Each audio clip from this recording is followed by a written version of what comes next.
Good evening, everybody. It's great to see you tonight. We are just really getting underway with a new Bible study here on Wednesday night from the books of Ezra and Nehemiah. And it has to do with the people of Judah returning from captivity. And we got that study introduced last week, and we continue tonight. If you're looking at your study guide, we're on lesson 2. If you don't have that, don't worry, you can follow along with us. Our text will basically be chapters 3 and 4 of Ezra. So if you open your Old Testaments to Ezra chapters 3 and 4. We remember that it had been prophesied that there would be a 70-year captivity. And at the end of that 70 years, the Jews would be allowed to return to Jerusalem and Judah and rebuild the temple. And that prophecy came true. We talked about the significance of that prophecy and really how amazing it was that that prophecy was made and was fulfilled. And so the first group of exiles to return were led by a man named Zerubbabel. And they came back. And remember, of course, that a primary emphasis of their returning was to rebuild a temple in Jerusalem to worship God. So it speaks of, in chapter 3, as we begin chapter 3, it mentions the 7th month. When the 7th month was come, and the children of Israel were in the cities, the people gathered themselves together as one man in Jerusalem. So there was a coming together in the 7th month. Now, I think that this is not the 7th month that they have been back from captivity. I think this 7th month is the 7th month of the Jewish calendar. And the reason I say that is because it's distinguished, if you go later in verse 8 of the same chapter, in the 2nd year of their coming into the house of God at Jerusalem. So there is a time reference to how long they had been back from captivity, how long they had been in Jerusalem and Judah. But I think at the start of this chapter, the 7th month is a reference to their Jewish calendar, because it's going to say down in verse 4 that they kept the Feast of Tabernacles when they came together. And that Feast of Tabernacles was observed in the 7th month of the Jewish calendar. And so, again, that's what I think we're talking about here. The 7th month, it was important. The question was asked, why was it important? There were a number of observances that were associated with the 7th month. It's believed, for instance, that Solomon dedicated the first temple in the 7th month of the Jewish year. The Jewish year is weird because their calendar is based upon lunar cycles. Ours, of course, is based upon a solar cycle. The solar cycle is more accurate because it does the same thing every 365 days. It's exactly on. The lunar cycles rather are they don't fall equally in the year, and so if you have like 12 28-day months, which a lunar cycle is typically 28 days, you're going to come up short. And so they even had to add an extra month every 2 or 3 years. They had to add an extra month to catch up with where they ought to be in the seasonal calendar, so to speak. And so a little bit odd. But I really do think that what we have here is that the exiles have returned, and there seems to be an enthusiasm or a zeal for keeping the law and observing the ordinances of the law. And one of the ordinances of the law was to observe the Feast of Tabernacles. And that was done in the 7th month of the Jewish calendar. And so they had come together for that purpose. So it says, then stood up Jeshua, the son of Jehozadak, and his brethren, the priest, and Zerubbabel, the son of Shealtiel, and his brethren, and built the altar of God of Israel to offer burnt offerings thereon, as it is written in the law of Moses, the man of God. And they set the altar upon his bases, for fear was upon them because of the people of those countries. And they offered burnt offerings thereon to the Lord, even burnt offerings morning and evening. And so the first thing they did, now their intent is to build the temple, to build a temple. But the first thing that they did was because was to construct this altar because they felt the need to be making sacrifices to the Lord. I thought it was interesting that the motivation, part of the motivation at least, for why they wanted to get these sacrifices started. The temple's not built yet, but they want to get these sacrifices going. In verse 3, the fear was upon them because of the people of those countries. So they want God on their side. And the feeling seems obvious that if you want God on your side, you need to be doing what God tells you to do. For them, of course, making sacrifices. They need to make sacrifices. And so it seems that a strong part of the motivation for them to get these sacrifices going is because they wanted God's protection from their enemies. They wanted God to be on their side as they faced adversaries who were going to oppose them. You think there's any application of that for us? You know, should I serve God because I want God's help in my life? I think, yeah, right, Monty? That's part of the reason. We should serve God because it's the right thing to do, first and foremost. But we do it in some respects for our own motivations because God has promised us a reward in heaven if we'll faithfully serve Him. Well, if that reward wasn't important as a motivator, then He wouldn't have mentioned it. If that wasn't a valid reason for serving God is for the reward. Now, for the protection, as these people were doing it for protection from their enemies surrounding, that was part of why they was wanting to do it. But it also mentioned there at the end of verse 2 that they was doing it as was prescribed by Moses, the man of God, in the law. Okay. So they was doing it also by God's authority and the way He had, the best they could, the way that they had been instructed to do in the law. So there's a lot of motivations in there. The motivation of serving God out of fear is a valid motivation, or He wouldn't have told us about hell. So I think probably all of us originally, we start serving God because we don't want to go to hell. And then as we mature and grow, we serve God because we want to be pleasing to Him. We don't want to disappoint Him. So our spiritual attitude and maturity determines where we're at in that. But I think this idea of I want God's protection from the things around me, I do want that. And that can be part of the reason we serve God. Yeah. I think the dangerous line, I agree with you, but I think the dangerous line we have to be on guard against is to cross that line to what some denominations teach, this health and wealth gospel. You know, if I serve God, I'm going to be healthy and I'm going to get wealthy. And so I do it because I want that. And of course, there's no promise of that in the Word of God. But there is promise that He cares for us, that He does providentially provide for our needs. And so it's a little bit of a fine line, because I wouldn't want to cross that line and begin to argue, serve God and everything will be perfect in your life, because we know everything has never been perfect in the lives of God's faithful servants. Jesus Himself being the ultimate example of that, a perfect man, and yet look what happened to Him. So it's not, I mean, we don't want to teach the health and wealth gospel, but on the other hand, I think we can say, you know, David said he'd been young and now he's old and he'd never seen God's people forsaken or begging bread. And I think that's true. And so there's a sense in which God providentially blesses and protects us in this physical world. And that's one of the benefits of being His servant. So again, I think it's a little bit of a fine line. Monty? I think what would be different for these people as compared to us, as Christians, we've never been promised health and wealth. But under the law of Moses, there were things in the law of Moses that God told them, if you'll faithfully serve me, you'll be able to overcome your enemies. If you faithfully serve me, you're going to have these physical blessings. And He also told them, they would have less disease if they would be faithful to serving Him.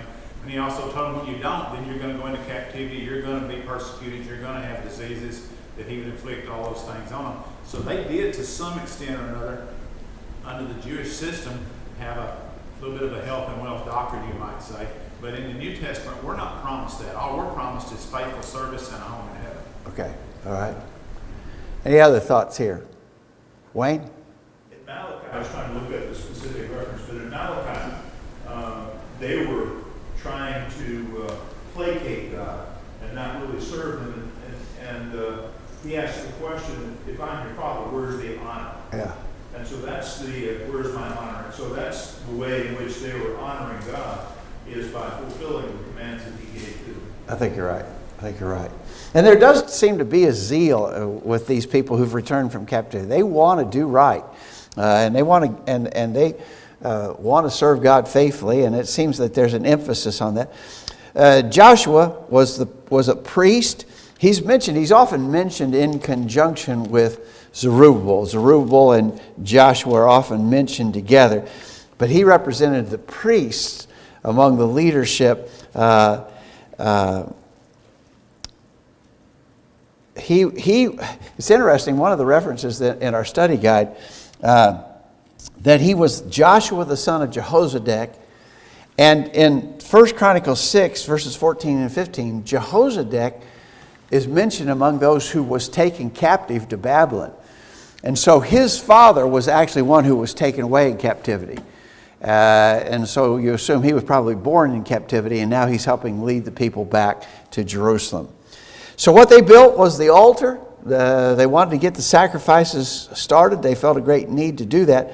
But notice verse 6, it says, verse 5, afterward, after they constructed the altar, afterward they offered continual burnt offering, both of the new moons of the set feast of the Lord that were consecrated, and everyone that willingly offered a freewill offering unto the Lord. From the first day of the 7th month began they to offer burnt offerings to the Lord. But the foundation of the temple of the Lord was not yet laid. Now, sort of in your mind, picture the layout of how it was with the tabernacle originally, and then later with the temple. The altar of burnt offerings was outside. And so as you entered into the temple grounds proper, you came to the altar of burnt offerings. Beyond that was the laver, where they washed before they entered into the tabernacle or the temple. And so you could have the altar even without the temple being built yet, because it would be an outside sort of a feature anyway. But they had not started yet on the temple foundation. It's going to say in verse 8 that in the second year, it looks like they're going to try to get that started. What do you think about that? They came back with a specific assignment and intention to build the temple, and a year has passed now and they haven't got it started yet. Are you going to fault them for that, or does that seem reasonable? What do you think, Monty? Verse 7 says they gave money to masons and carpenters and food and drink, and all the people decided in entire to bring cedar logs from Lebanon to the sea to Joppa, according to the permission which they had from Cyrus, king of Persia. They've spent a year apparently getting stuff together so that they can start this construction project. So it's not just a matter, we're back, let's build a temple. But you've got to have stuff to build with, and so they spent time and raised money and distributed some of that money to buy some of the stuff that they were going to need to build it with. I think that's right. As Mike pointed out, verse 7 talks about them giving money to carpenters. Also notice to them of Tyre to bring cedar trees from Lebanon to the Sea of Joppa, according to the grant that they had of Cyrus, king of Persia. So that's tough. I mean, you can't go over to Lowe's and get what you need today to start building today.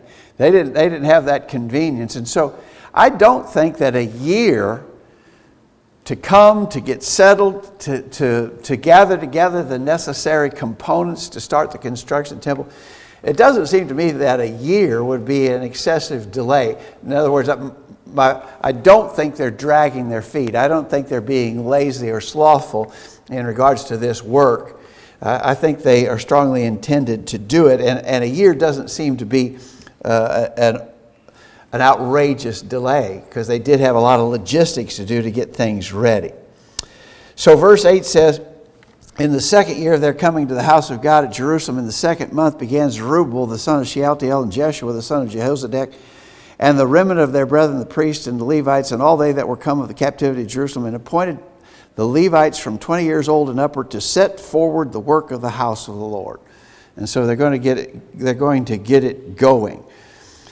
when they got it going, now again, I think this speaks to sort of the enthusiasm that existed among the people. They were very zealous for this work. Read on there how they reacted to not to the temple being finished, but just getting started.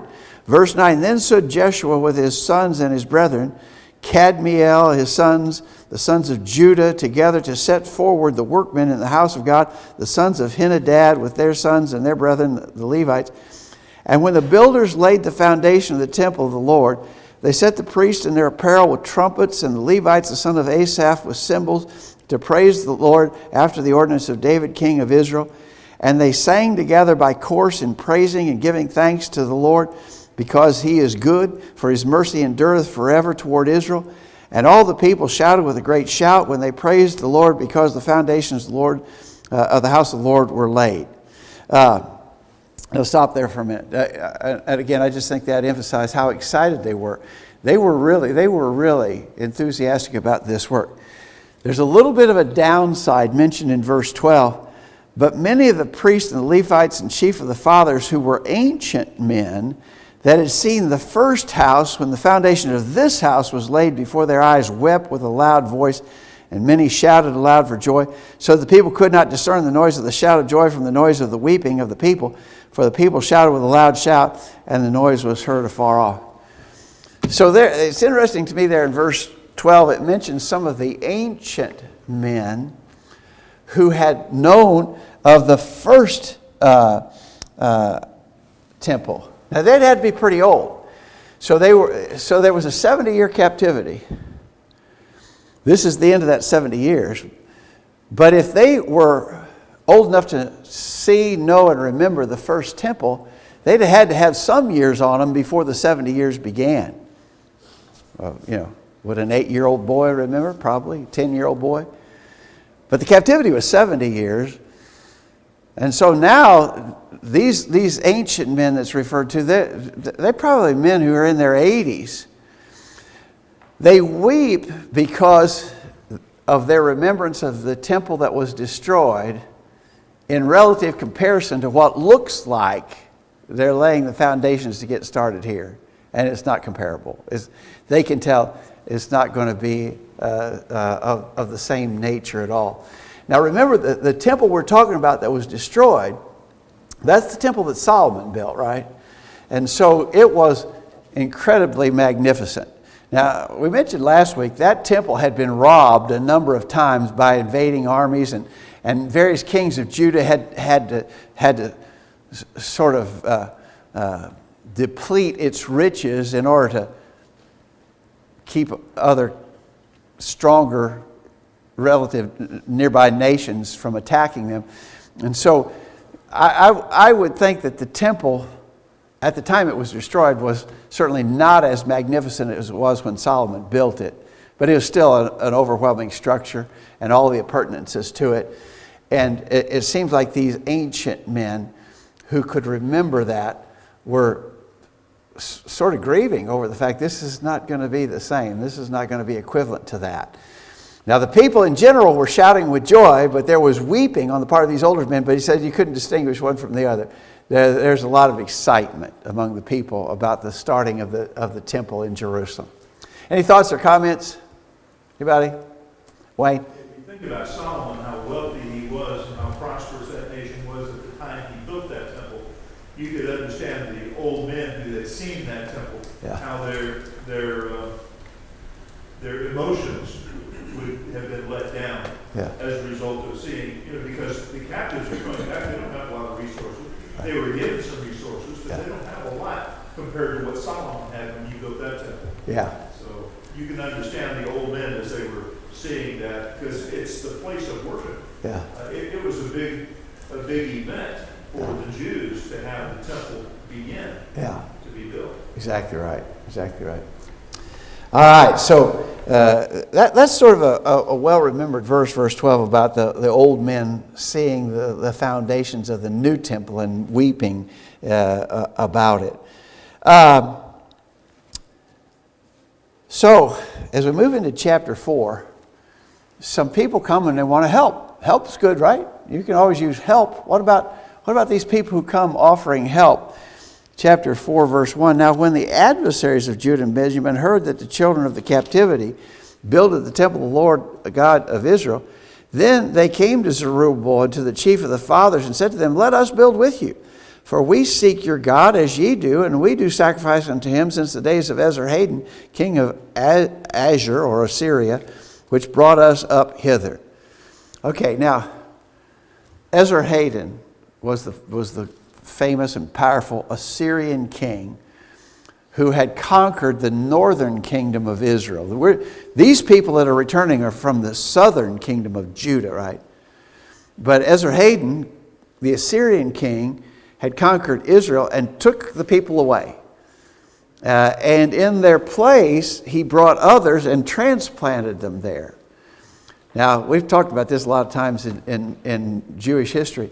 The people that he brought and transplanted there came to be in our New Testament the Samaritans. The capital city of Israel, the northern kingdom, was Samaria. And these people came to be known as the Samaritans. That's who we refer to them as in the New Testament. But they come to Zerubbabel and they said, we'd like to join in here. We'd like to help out because we sacrifice to your God the same as you. And we have been doing it ever since we were put here by Esarhaddon. But Zerubbabel and Jeshua and the rest of the chief of the fathers of Israel said to them, Ye have nothing to do with us to build an house unto our God, but we ourselves together will build unto the Lord God of Israel, as King Cyrus the king of Persia hath commanded us. Now, we're going to read a little bit more about their apparent intentions, but why would you reject help like that? Why was it? Sure, the more the merrier. If you can help us out, help us out. Monty? It seems to me to be an authority type thing. They had been the ones told to do it, the ones authorized to do it. Probably even when you look at as far as the law, well, not necessarily the law of Moses, but it just seemed like from a spiritual standpoint, they were the servants of God. They were the ones supposed to be doing this work, and they really wasn't anybody else authorized to help. And these people probably had the perception to know that these were their enemies. And in the New King James, it talks about when they came to offer help. It says the adversaries are the enemies of the people. They knew that they were their enemies, and that they wasn't going to be very helpful, that they would probably hinder or even sabotage the work. Yeah, they're going to show their hand. Any extra hindrances. Yeah, they're going to show their hand. You're exactly right. And I don't doubt, as you say, that Zerubbabel had enough sense to know these guys are not the people we need to join in with. But it also would have, in addition to that, I think would have constituted sort of a spiritual compromise. Go back to when these people were placed in Samaria and in Israel. In 2 Kings 17, verse 24, the king of Assyria brought men from Babylon and from Cutha and from Ava and from Hamath and from Sepharvaim, and placed them in the cities of Samaria instead of the children of Israel, and they possessed Samaria and dwelt in the cities thereof. Then skip down to verse 30.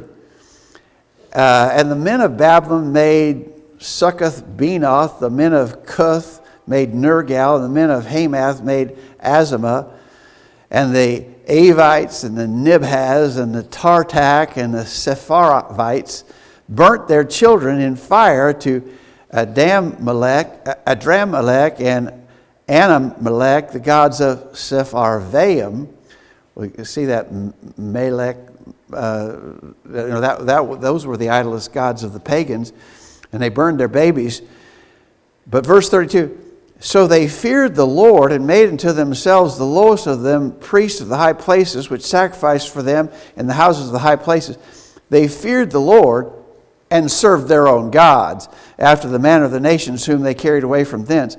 Unto this day they do after the former manners. They fear not the Lord, neither do they after their statutes, or after their ordinances, or after the law and commandments which the Lord commanded the children of Jacob, whom he named Israel.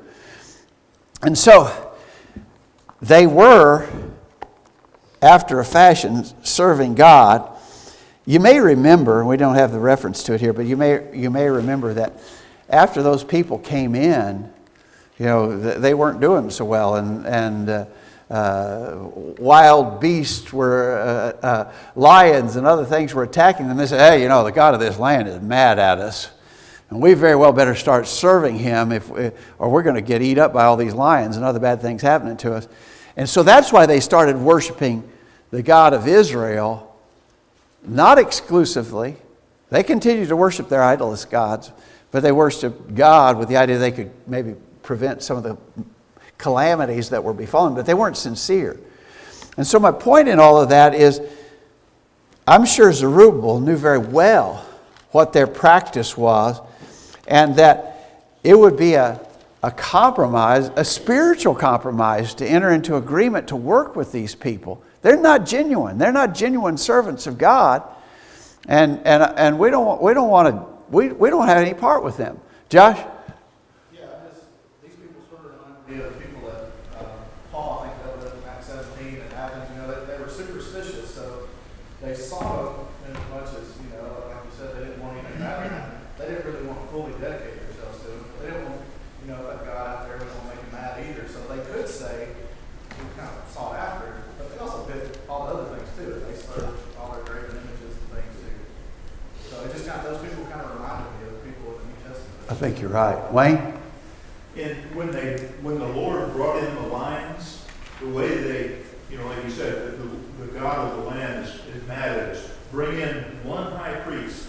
So they brought in one priest. They brought in one priest to teach the law to the people, to placate the lions. But what they did was they added their own religious sacrifices and their own ideas to what God had commanded, what the priest was teaching. So, and this is the beginning. You can understand why there would be suspicion here. This is the beginning of what the Jews would know as the Samaritans. Yeah. And that's why there was such a hard feeling between the Jews, faithful Jews, and the Samaritans. Not because they weren't God's chosen people, but because they had intermarried with the people of the land, had combined the sacrifices of the Lord with the sacrifices of the pagans. Yeah. And so, that's the people that are now saying, well, let's help you. We're your friends. Yeah. We're your buddies. I think you're right. Here's a question for you. Is there any modern day parallel to any of that? Can you think of anything that we could learn from what Zerubbabel did there? Any thoughts on that? Well, let me pose a scenario to you. The Murray County Ministerial Association is proposing a countywide revival of all the churches in Murray County. And they're asking for everybody from all the churches in the county to lend volunteers to help with this revival, and money, of course, in order to carry it out. Would you think it'd be a good thing? And by the way, that's made up. I made that up. I don't know that that's happening at all, but I made that up.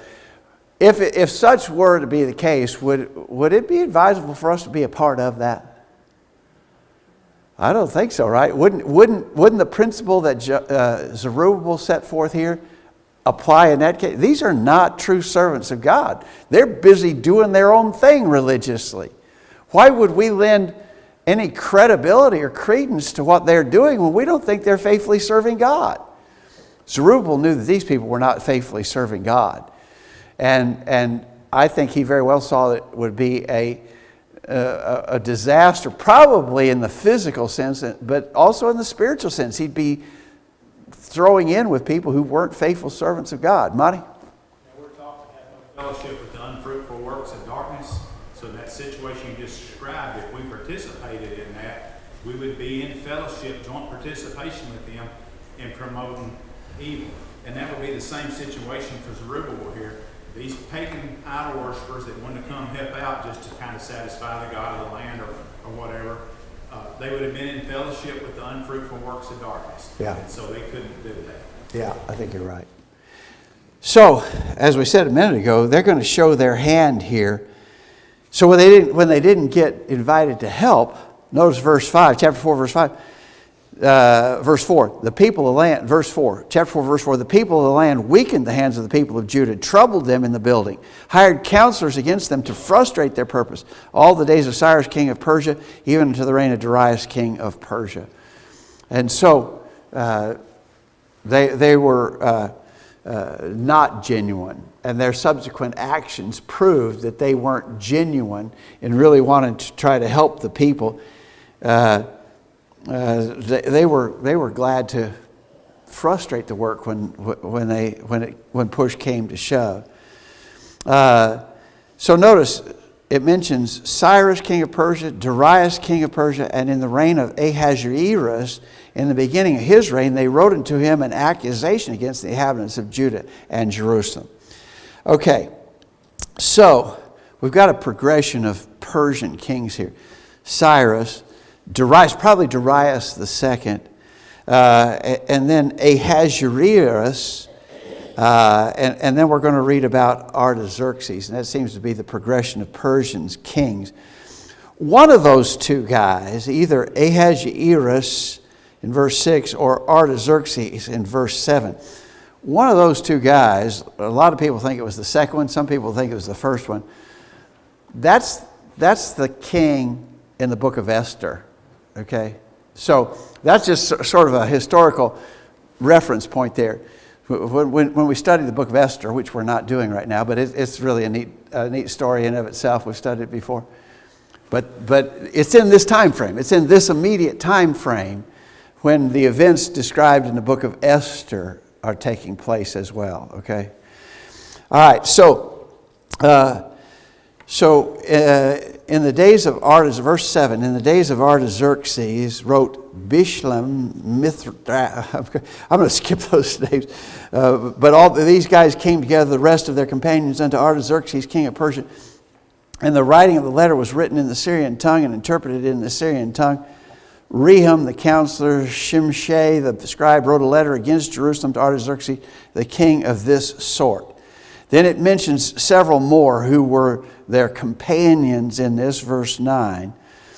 And verse 10, the rest of the nations whom the great noble Asnapper brought over and set in the cities of Samaria, the rest that are on this side of the river, and at such time. So they identify themselves who they are. This Asnapper was the son of Esarhaddon, the famous Assyrian king. So they credit Asnapper as having brought them over. He was the son of Esarhaddon, who had conquered Israel. So they identify themselves to the Persian king.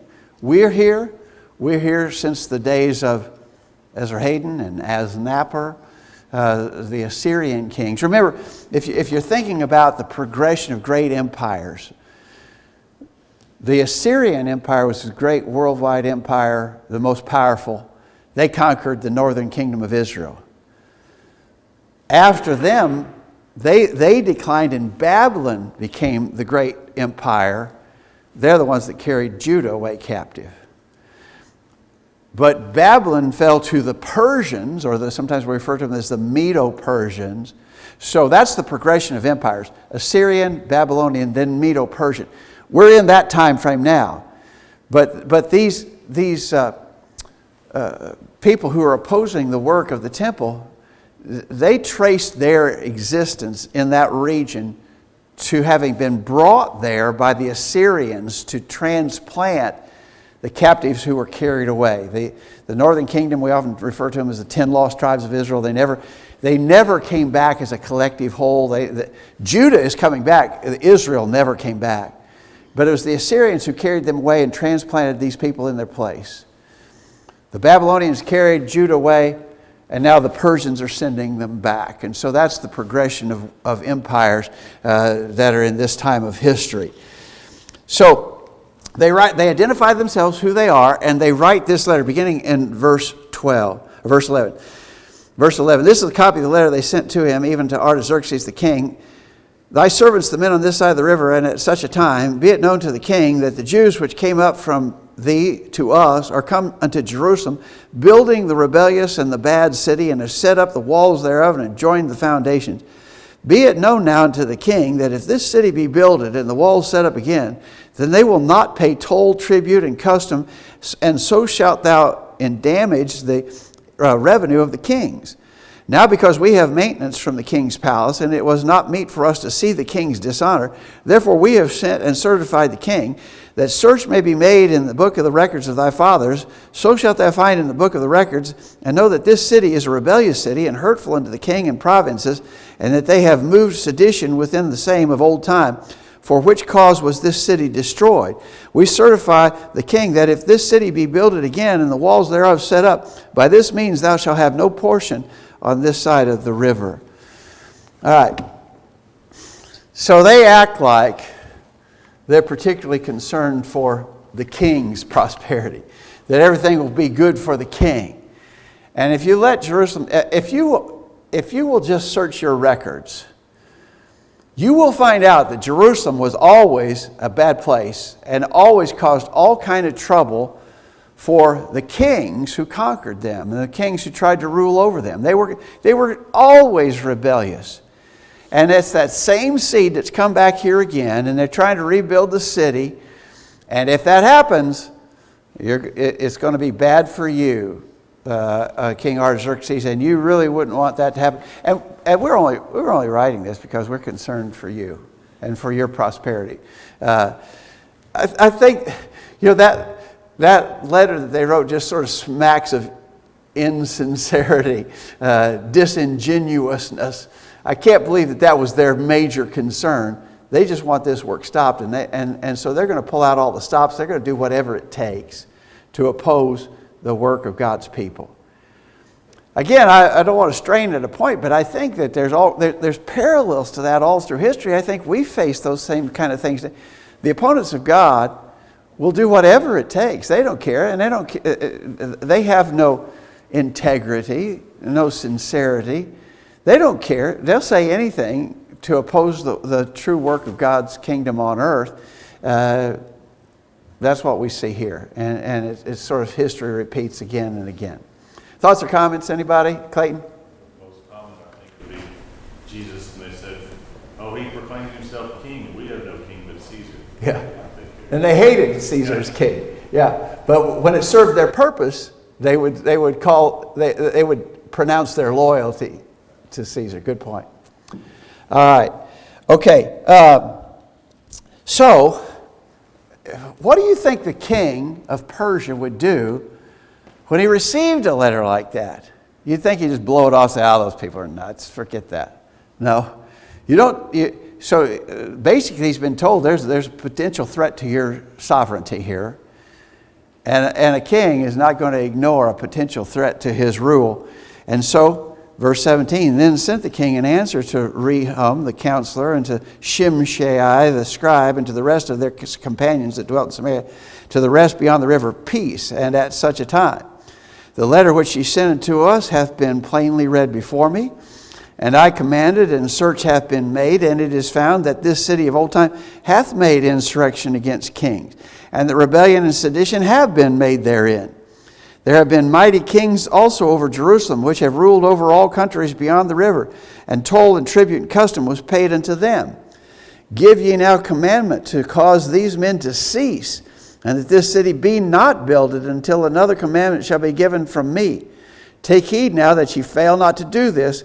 Why should damage grow to the hurt of the kings? And so the letter had its intended effect.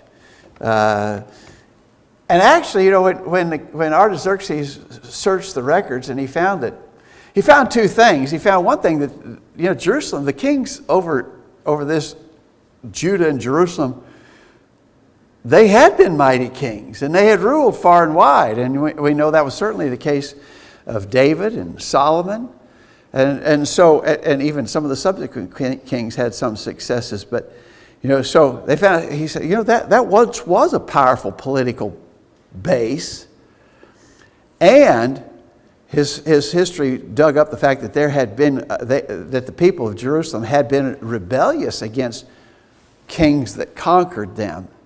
That's true history. I mean, he didn't find false documentation. He found true documentation. this is true of Jerusalem. And that being the case, I'm telling you, you put a stop to this. You stop that city from being built. I charge you to put a stop to it and don't delay. And don't let them do anything there till you hear from me another word. Unless some other commandment comes down, you put a stop to that and don't let them restart it. And so, again, think back. These are the people, these are the same people who said, let us help you build. They weren't interested in building a temple. And I think Zerubbabel was smart enough to realize these people are not genuine. They're not sincere. They in their heart of hearts, they want to ruin what we're trying to do. And they showed their hand, plainly showed their hand when they weren't given what they wanted to compromise the work. And so they sent this letter. The letter has its intended effect. And King Artaxerxes says, put a stop to it right now. Stop them now. Verse 23, now when the copy of the King Artaxerxes' letter was read before Rehum and Shimshai, the scribe, and their companions, they went up in haste to Jerusalem and to the Jews and made them to cease by force and power. Then ceased the work of the house of God which is in Jerusalem. So it ceased until the second year of the reign of Darius, king of Persia. So they come now with a letter of authority. They have a letter from the king, and they also use force and power. So it wasn't like they just came and read the letter and the returning exiles just laid down their tools. Okay, if that's what the letter says, that's what we will do. It wasn't like that. They had the letter, and so they basically had sort of their badge of authority to justify telling them to stop. But they also used force and power. In other words, and remember, the people returning from captivity would have been probably not well suited to defend themselves against armed force. They probably didn't have weapons or trained soldiers of their own. And so if the people of the land come and they have some soldiers, they have some armed men, and they're willing to use them, it would probably have been a relatively easy thing to force them to stop building. And so they ceased the work. Verse 24 says, they ceased the work on the house of God, which is Jerusalem. And it ceased until the second year of the reign of Darius, king of Persia. Don't be confused by this repeated reference to Darius, because we think that name Darius was applied to several of the kings. It's sort of a dynastic name, like Pharaoh. Well, there were a lot of pharaohs. That was just the name that the kings of Egypt wore.